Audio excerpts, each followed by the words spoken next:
Kadapa first ఏడీ కోర్టులో విచారించదగిన NDPS కేసులను ఈ ఫాస్ట్ ట్రాక్ కోర్టును తిరుపతిలో విచారించి అక్కడ చేపట్టాలని చెప్పి ప్రభుత్వం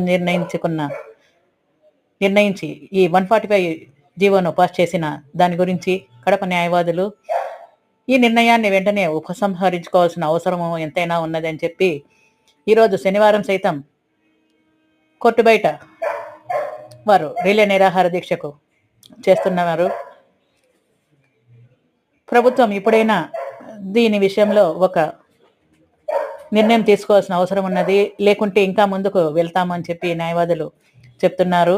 అలాగే ఈ విధంగా ఆ కేసులు అక్కడ చేపడితే అక్కడ ఉన్న తిరుపతిలో ఉన్న ఆధ్యాత్మికత దెబ్బతింటుంది. అలాగే కక్షిదారులకు వ్యయంతో కూడుకున్న అవసరము ఉన్నది అని చెప్పి తెలియజేస్తున్నారు.